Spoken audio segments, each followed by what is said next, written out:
Le protagoniste, Takumi, se retrouve dans un endroit qu'il n'a jamais visité auparavant. Il rencontre une femme nommée Nolin qui lui explique la situation, révélant qu'il a été convoqué avec d'autres personnes par erreur. La femme explique également que le processus de convocation sélectionne au hasard des individus de différents mondes. Mais au cours du processus, il a été accidentellement capturé par le sort de convocation. Nolin admet que le sort de convocation est imparfait et dangereux. Elle explique que les règles de ce monde et de la Terre sont très différentes.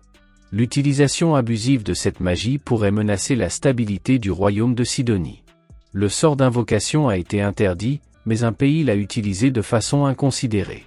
Takumi demande si d'autres personnes ont également été convoquées, mais Nolin explique qu'elles ont été envoyées au bon endroit, conformément au sort, car leur sélection était légitime. Réalisant qu'il s'agissait d'une erreur, Takumi demande alors à ce qu'on le renvoie d'où il vient. Nolin lui répond qu'elle ne peut pas le faire. Elle explique que le processus ne peut être inversé, car son corps physique n'existe plus pour abriter son âme. Elle explique que son corps a subi des dommages irréparables au cours du processus d'invocation. Takumi, frustré, dit à Nolin que ses excuses sont inacceptables. Takumi demande ce qu'il doit faire de sa vie maintenant. Nolin lui explique qu'il peut s'adapter à sa nouvelle existence et finir ses jours dans la cité de Midjar. Takumi demande s'il est possible qu'il soit convoqué dans la ville sainte de Sidonia.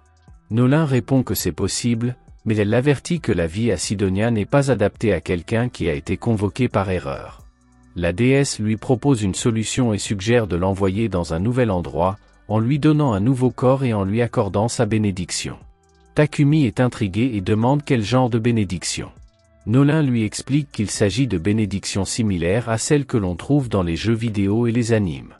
Elle suggère de l'envoyer dans un monde qui ressemble à celui d'où il vient. Nolin lui dit de prononcer le mot « statue » s'il veut continuer. Takumi prononce le mot à contre-cœur et un écran apparaît devant lui, affichant son nom, sa profession et son âge. Il remarque que sa profession n'est pas renseignée et dit à la déesse qu'il veut que son ancien travail soit listé.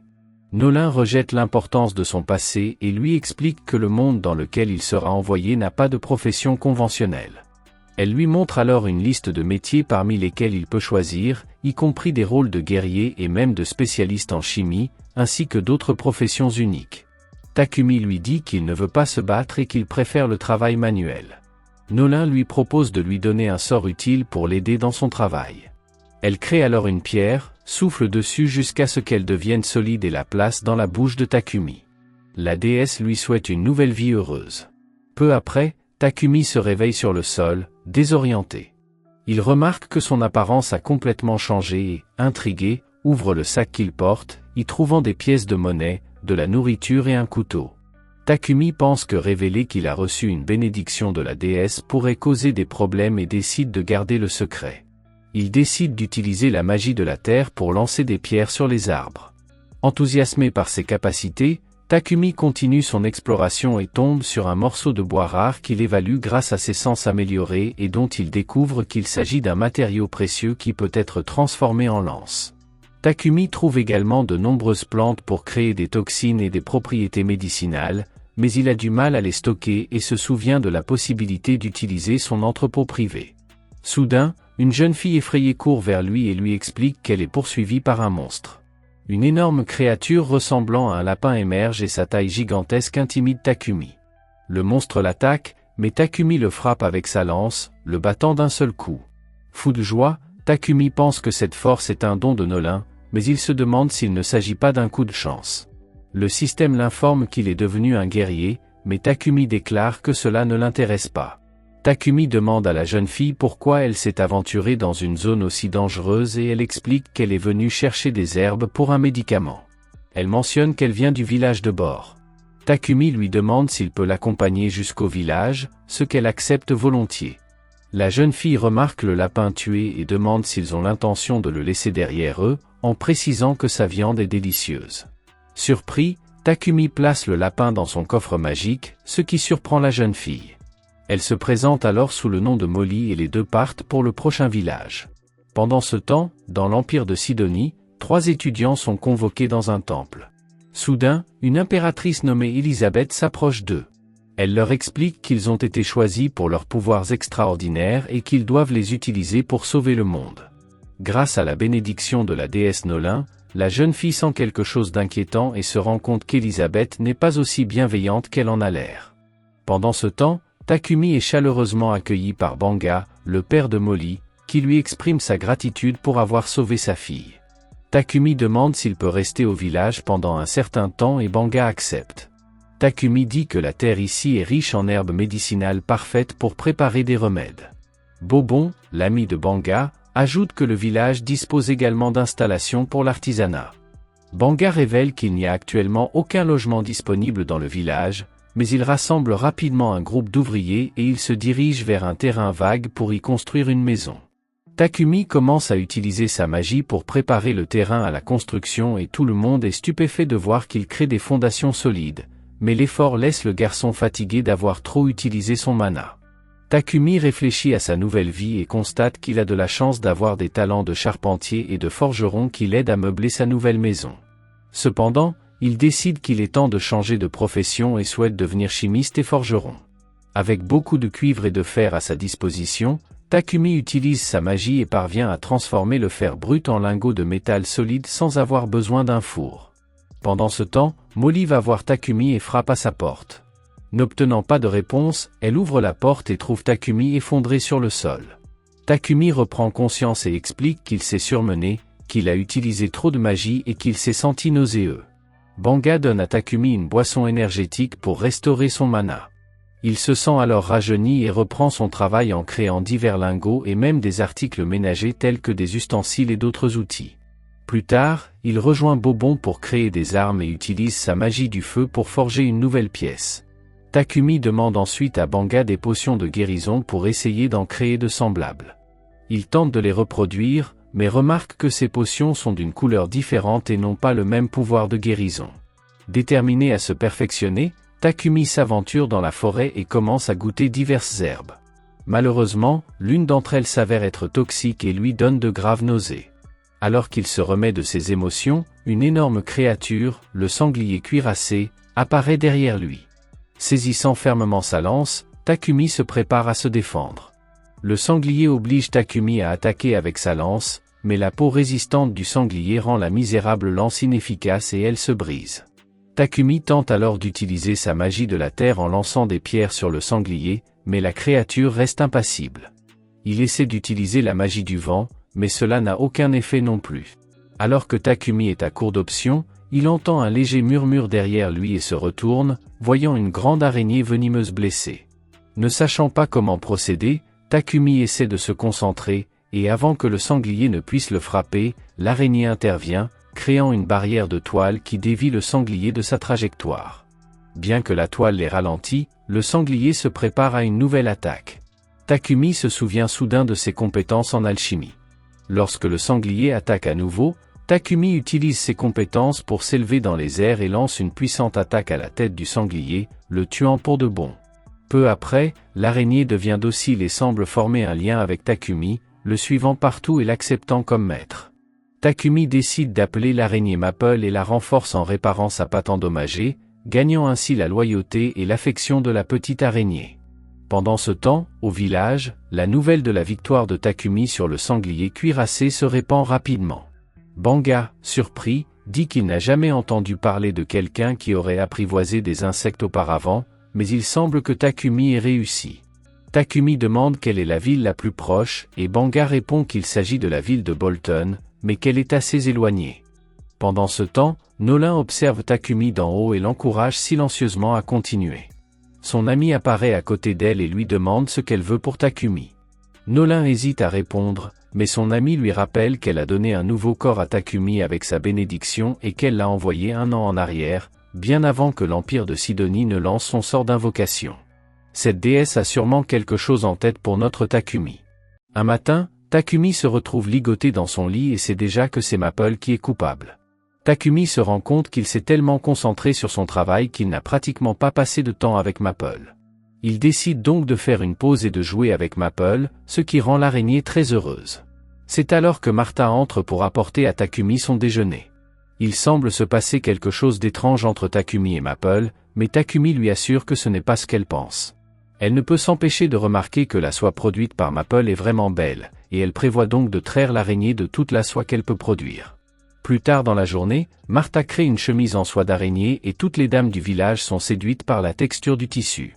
Les dames expliquent que la soie d'araignée est un produit de luxe, que seuls les nobles peuvent acheter. Martha demande à l'araignée si elle peut lui fabriquer d'autres tissus, et Maple commence à la pulvériser. Environ un mois s'est écoulé depuis l'arrivée de Takumi au village et il a l'intention d'aller à la ville pour étudier l'alchimie, mais il ne peut pas dire au revoir à tous les villageois après avoir passé tant de temps avec eux. Takumi va rencontrer Bobon à la forge, et en peu de temps, il fabrique une armure qui convient parfaitement à Takumi et des bottes à embout d'acier. Banga arrive à ce moment-là, heureux de voir que l'armure de Takumi est enfin terminée, mais elle lui manquera une fois qu'il sera parti. Un commerçant de Bolton doit venir au village dans quelques jours, et Banga s'est donc arrangé pour que Takumi le dépose en voiture. Takumi le remercie pour son aide et se rend chez lui pour faire ses bagages, mais en chemin, il rencontre Martha qui transporte un seau de viande et lui demande ce qu'elle fait. Elle lui répond qu'il s'agit d'un lapin que Banga a attrapé, et qu'apparemment les entrailles sont la partie la plus délicieuse du lapin, mais qu'elles doivent être traitées minutieusement pour éliminer toutes les maladies et les parasites. Takumi lui dit que ce n'est pas nécessaire, car il peut purifier la viande, alors elle se penche et utilise la magie de purification. La viande dans le seau devrait maintenant être propre à la consommation. Martha est étonnée que Takumi puisse utiliser la magie de la lumière et elle lui dit qu'il ne doit pas révéler qu'il est capable d'utiliser la magie de la lumière lorsqu'il quittera ce village, parce qu'il y a très peu de personnes dans ce monde qui en sont capables, et cela pourrait attirer beaucoup d'attention non désirée. Takumi promet d'être prudent avant de révéler son pouvoir, mais en attendant, tant qu'il est encore au village, il a l'intention d'utiliser chaque once de son pouvoir pour améliorer leur vie.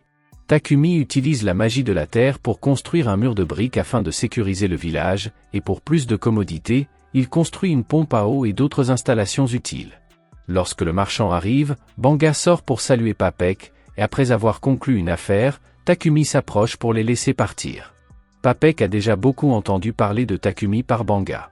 Takumi leur assure qu'il n'a rien oublié, mais il y a quelque chose qu'il veut leur donner, alors il sort une de ses potions de son sac et la donne à Banga.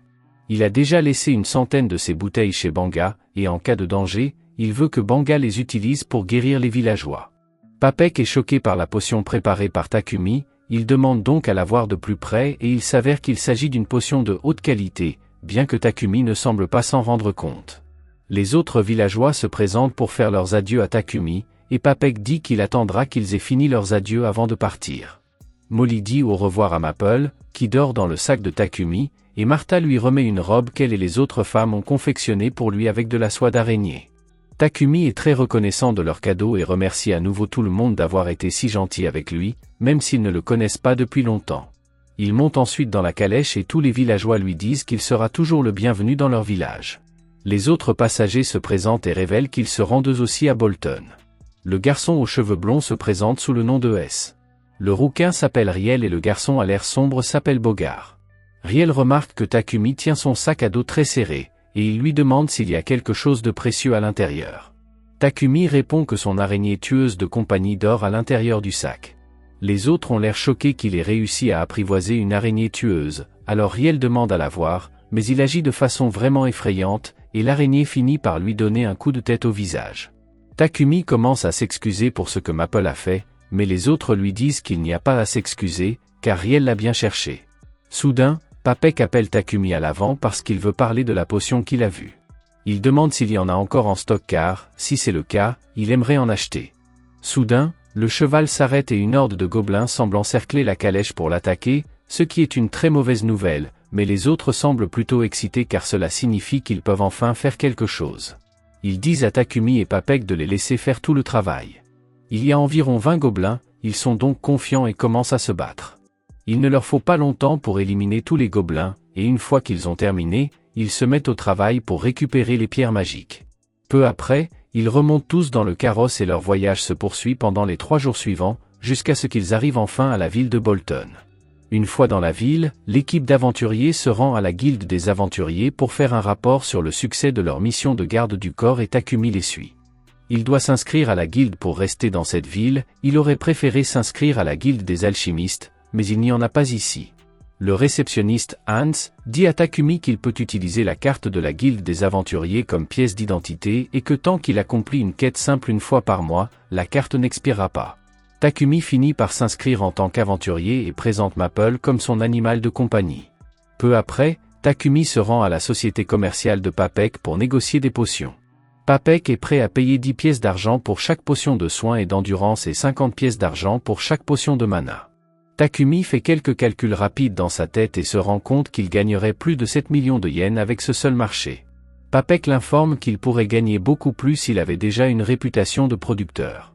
Comme Takumi a l'intention de devenir producteur en ville, Papek lui conseille d'acheter une maison avec un atelier attenant, mais Takumi n'a même pas pensé à l'endroit où il vivra une fois arrivé en ville. Papek décide de l'aider un peu et appelle son assistant Thomas pour qu'il montre à Takumi une bonne propriété à un prix abordable, mais lorsque Takumi voit la maison, elle ressemble plus à un manoir, et il ne pense pas pouvoir se l'offrir. Thomas lui assure que la villa est tout à fait abordable et qu'il peut garantir qu'il n'y a pas de fantôme ici. Takumi remarque l'atelier attenant à la maison et commence à envisager de l'acheter car cet endroit serait vraiment pratique pour son travail, il peut maintenant se permettre de le payer puisqu'il a gagné beaucoup d'argent en vendant des potions. Thomas dit qu'il va immédiatement commencer les démarches administratives pour que Takumi puisse emménager dès que possible. Alors qu'il marche dans les rues de la ville, Takumi sent une odeur désagréable. Thomas lui explique que cette odeur provient des égouts. Les riches disposent de purificateurs magiques pour nettoyer leurs égouts, mais les égouts de la ville n'ont pas ce luxe. Les purificateurs magiques sont très rares car on ne les trouve que dans les ruines et les donjons anciens, et ils sont donc trop chers pour être installés dans les égouts de la ville. Quelques prêtres sont engagés périodiquement pour nettoyer manuellement les égouts avec de la magie de purification, mais les égouts restent sales la plupart du temps. Le lendemain, Takumi emménage dans sa nouvelle maison et se procure un morceau de quartz et d'argile. Après avoir utilisé la magie pour le façonner, il utilise la magie du feu combinée à la magie de l'espace-temps pour le cuire rapidement. Après cela, le mana de Takumi est complètement vidé, il doit donc boire quelques potions de mana, mais d'un autre côté, il a réussi à terminer sa création, des toilettes modernes. Juste à ce moment-là, il entend Papek crier dans le salon, alors il sort pour voir ce qui se passe et trouve Papek enveloppé dans de la soie d'érable. Takumi demande à l'araignée pourquoi elle a fait une telle chose, mais elle a pensé que Papek trouverait cela drôle. Takumi s'excuse sincèrement pour les actions de Maple, mais Papek lui dit que ce n'est pas grave, mais que le fait d'être enveloppé dans de la soie si soudainement l'a un peu effrayé, et qu'il doit donc utiliser les toilettes de Takumi très rapidement. Papek commence à demander ce qu'est cette merveille technologique, alors Takumi lui explique qu'il s'agit d'une toilette qu'il a attachée à un dispositif de purification magique, de sorte qu'elle se nettoie automatiquement une fois que vous avez terminé votre travail. Papek pense que la seule façon pour quelqu'un de créer une telle chose est d'être doué pour la magie légère. Takumi se rend compte qu'il a raté son coup, car Martha l'avait clairement averti de ne pas utiliser sa magie lumineuse, et il demande à Papek de garder le secret pour lui. Papek promet de ne rien dire à personne, mais il a absolument besoin de ses armoires, alors il demande à Takumi s'il peut en fabriquer une centaine pour lui. Takumi hésite à accepter, car fabriquer une toilette représente beaucoup de travail, mais comme Papek insiste tellement, il accepte. Mais il ne peut pas s'attendre à ce que Takumi fasse toutes ses toilettes tout seul, alors il suggère à Takumi de passer un contrat avec des esclaves. Takumi est surpris par cette suggestion, car il ne voudrait jamais avoir d'esclaves, mais Papek fait remarquer que si Takumi essaie de garder ses compétences secrètes, il serait préférable d'avoir un esclave pour l'aider dans son travail, car un esclave serait tenu au secret. Le plus important est de s'assurer que l'Église ne découvre pas sa magie lumineuse, la meilleure solution serait donc de prendre un esclave, mais Takumi est absolument contre l'esclavage, il dit donc qu'il fera tout le travail lui-même.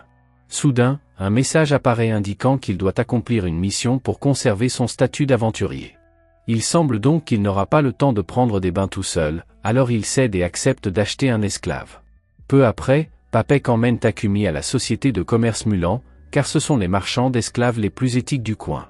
Papek va parler au propriétaire pour qu'il puisse faire une bonne affaire à Takumi. Pendant ce temps, Takumi se rend dans le jardin parce qu'il est beau et trouve une belle fille elfe assise sur une terrasse, mais dès qu'elle voit Takumi, elle lui dit de partir. Papek présente à Takumi le propriétaire de la société de commerce d'esclaves, Mulan, et lui dit que Takumi est intéressé par l'achat d'un esclave.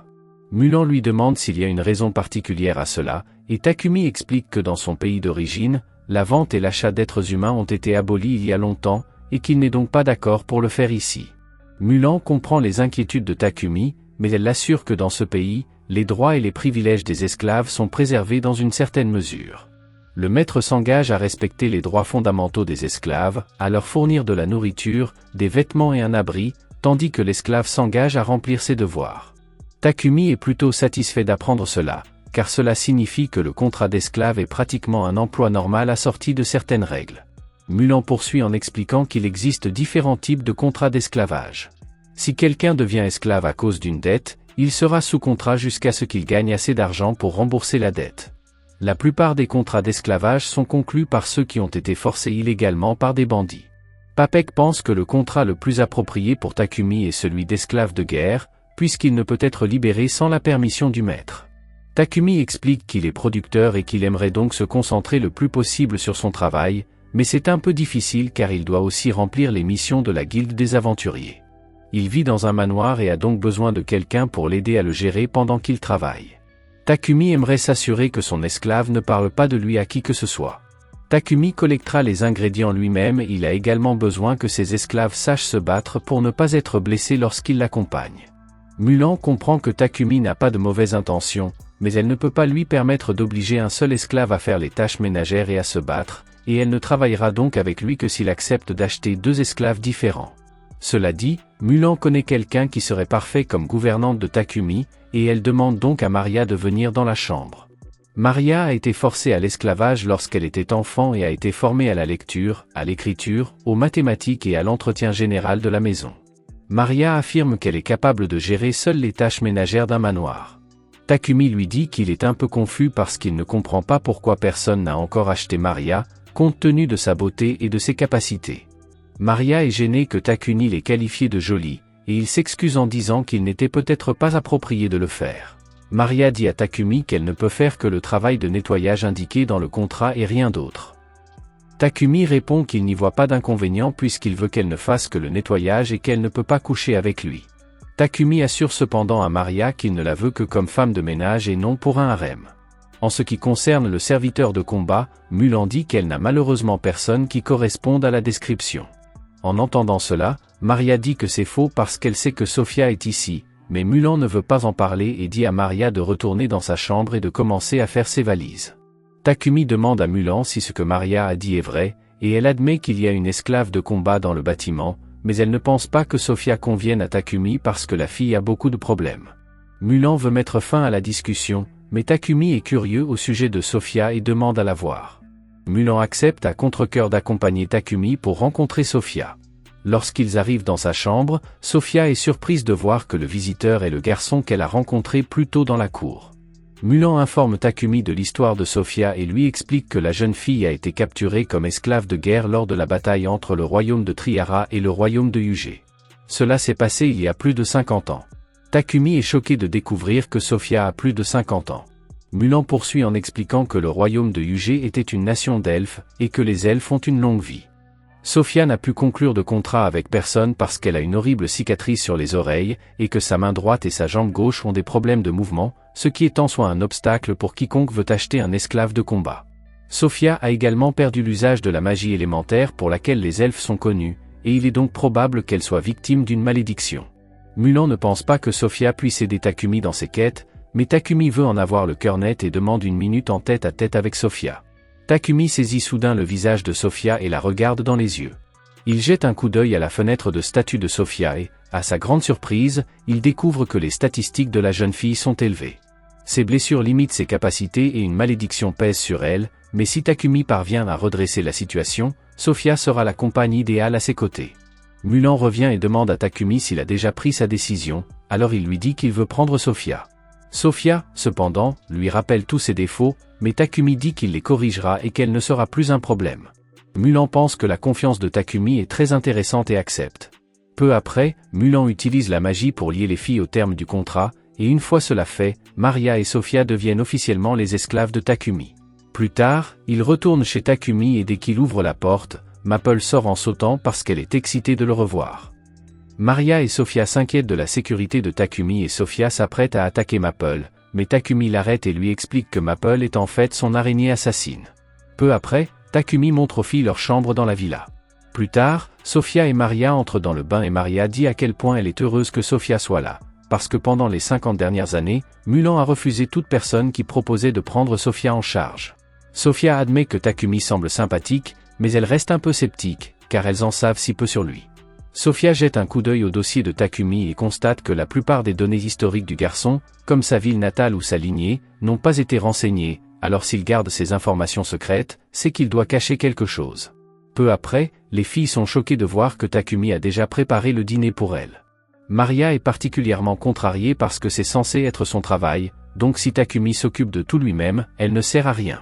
Takumi explique qu'il essayait juste de rendre le premier jour de travail de Maria un peu plus facile. Takumi dit aussi qu'il n'aime pas vraiment le fait qu'elle l'appelle toujours maître, alors il demande aux filles si elles peuvent l'appeler par son prénom. Le lendemain, Takumi se rend à la société commerciale de Papek pour récupérer un colis qu'il a commandé. Papek demande à Takumi d'être prudent lorsqu'il le ramènera chez lui. Sur le chemin du retour, Takumi remarque une église, il y entre et commence à prier la déesse, la remerciant pour toutes les capacités qu'elle lui a données. Mais il veut lui demander quelque chose, car il sait que le Saint-Empire de Sidonie contrôle la religion de ce monde. Takumi ne comprend pas pourquoi Nolin leur en veut tant. À ce moment-là, Takumi entend la voix de Nolin et elle apparaît devant lui. La déesse lui explique qu'elle n'aime pas Sidonie parce qu'elle ne suit pas sa volonté. Il existe deux religions dans ce monde, l'église de la création et l'église de la lumière divine. L'église de la création vénère Nolin depuis le début, tandis que l'église de la lumière divine fait ce qu'elle veut. L'Empire de Sidonie a fini par s'embarquer dans plusieurs croisades pour répandre sa religion par la force, mais pendant ce temps, Nolin a choisi de ne pas s'en mêler, ne voulant pas être impliqué dans les affaires mesquines des humains. Takumi fait remarquer que c'était une décision stupide, car la seule raison pour laquelle le royaume est capable d'activer le sort d'invocation qui l'a amené ici est que Nolin n'est pas intervenu. Elle dit cependant qu'elle lui a donné toutes ses bénédictions pour compenser son erreur. La déesse dit qu'elle lui a donné une sorte de tutoriel pour débutants, de sorte qu'au début de son voyage, Takumi rencontrera des personnes bienveillantes prêtes à l'aider, mais c'est presque fini, donc Takumi doit être prudent. Peu après, Takumi rentre chez lui, mais il tombe sur Maple, qui est très excité de le voir. Sofia et Maria viennent le voir, mais lorsque Sofia essaie de l'aider à prendre le paquet que Takumi a apporté, il le remet rapidement dans son inventaire pour l'empêcher de le toucher. Il dit qu'il va travailler dans son laboratoire et que les filles ne devraient pas le déranger pendant un moment, mais Sofia est incroyablement méfiante, car ce paquet avait un papier d'emballage magique de haut niveau, il devait donc s'agir de quelque chose de dangereux. Sofia suit Takumi dans son atelier et elle est horrifiée de le voir plonger un couteau dans le poison et se couper avec, mais peu après, Takumi se guérit. Sofia s'évanouit et Takumi vérifie son état de santé. Il découvre qu'elle souffre d'une fatigue extrême, probablement due à la malédiction. Une blessure comme celle-ci ne serait normalement pas difficile à guérir, mais à cause de la malédiction, Takumi met beaucoup d'efforts à guérir la main de Sofia. Une fois qu'il a utilisé sa magie de lumière, il emmène Sofia dans sa chambre et comme sa magie de lumière a augmenté, il a maintenant assez de puissance pour dissiper la malédiction de la jeune fille. Takumi parvient finalement à guérir complètement Sofia. Quelques heures plus tard, Sofia se réveille et lorsqu'elle voit Maria, elle l'avertit de s'enfuir car d'après ce qu'elle a vu, elle est sûre que Takumi est un fou maniaque. Maria ne sait pas de quoi Sofia parle, mais elle est sûre que Takumi est quelqu'un de bien et lui donne un miroir pour lui montrer ce que Takumi a fait pour elle. Le corps de Sofia est guéri et sa magie est revenue. Elle sort dehors pour en parler avec Takumi, qui lui confirme qu'il s'est débarrassé de sa malédiction. Sofia se rend compte qu'elle a mal jugé Takumi, elle s'agenouille et s'engage à le servir pour le reste de sa vie. Pendant ce temps, dans le royaume sacré de Sidonie, 3 prêtres, dont Elisabeth, parlent des héros qu'ils ont convoqués. L'un de ces héros est un garçon nommé Yamato, ancienne ceinture noire de karaté, qui a subi une défaite cuisante face à un garçon moins expérimenté que lui. Il y a aussi Akane, qui semble opposé à l'usage de la violence. Cependant, Elisabeth apparaît et dit que cette violence est nécessaire pour sauver le monde, bien que tout cela semble un peu suspect. Si vous voulez le 4e épisode de ce nouvel anime, commentez cette vidéo, laissez un like et abonnez-vous à la chaîne pour plus de vidéos comme celle-ci. Merci d'avoir regardé cette vidéo.